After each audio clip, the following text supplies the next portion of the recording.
Chairman. Thank you, Mr. Secretary, for being with us today. Now, Mr. Secretary, you were involved, you've said this many times, involved with the decision 15, 18 months ago relative to the initial TARP bailout. You were involved in all that. You thought it was the right decision to make at the time. Sorry, coming to Congress decisions? asking for the $700 billion. Oh, I thought it was absolutely essential at that point. Country had no choice. And this committee has had several hearings on the Bank of America Merrill Lynch, and you were involved in that decision.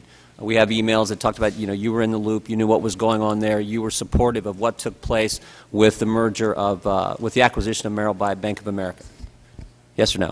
Well, that is right, that at that time, I was part of an effort to try to find a solution, private solution to Merrill Lynch at that point, and I thought that that action at the time was necessary and appropriate, yes. And today you have said that, you think the initial decision relative to AIG and the payment to the counterparties, you think that was appropriate.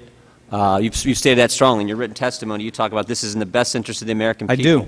I do. We did not act to help foreign banks. We acted because the consequences of failing at that time in those circumstances would have been catastrophic to our economy, American families, and American businesses. You think it was definitely the right decision. I do. And the staff that worked for you at the New York Fed would be in agreement with that analysis, that this was so critical, this had to get done. The sky was going to fall, the world was going to end if we did not do what you decided to do relative to the counterparties and the $62 billion that was spent. Is that correct? I believe it is, but I think there are, to be fair to say, there were those among us involved in this, in each of the institutions involved, Washington, New York, Treasury, who were deeply troubled by that choice, were not comfortable with this. We're comfortable with it, but you thought it was what you had to do at the time. I believe that, yes. And it was so important, as you've said in your written and your testimony here this morning, your oral testimony, that this was critical to American families, American businesses. So I believe that. It begs the obvious question. Why the secrecy relative to disclosure? If it's that important, $62 billion, why in the heck not disclose it when it's happening, since you've subsequently done that?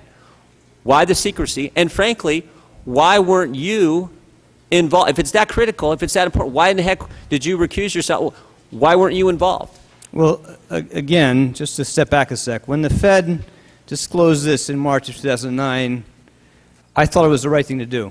And I think reasonable people looking back at this could say, why wasn't that possible sooner? I think that's a reasonable conclusion. Why wasn't it possible in November when it was all going down? Right, but all I can say is what I understand and was involved in, and I was not involved in decisions about what to do with that particular transaction, the counterparties or the details.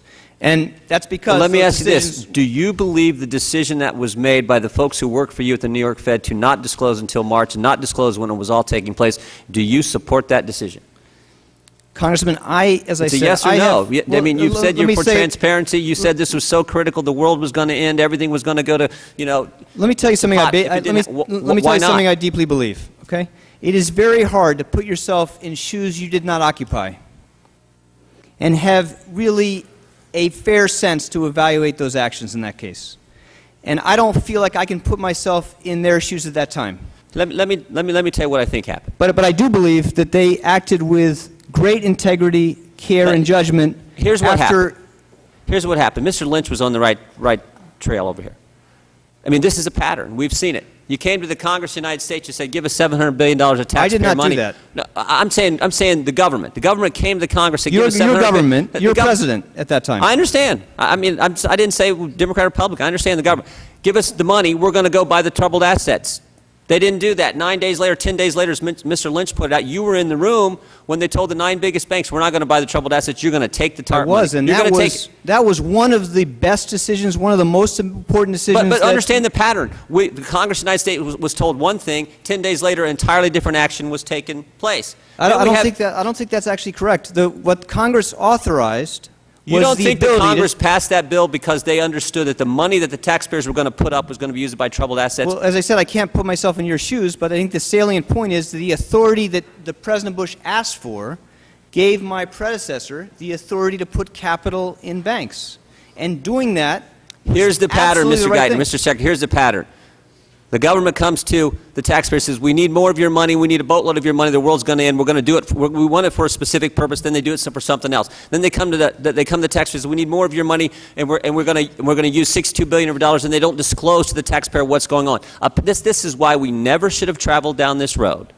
this unprecedented involvement by the government in the private sector. We've seen it We've seen it with the initial TARP. We've seen it with Bank of America Merrill Lynch. We've seen it now with AIG. I thank the Chairman. Okay.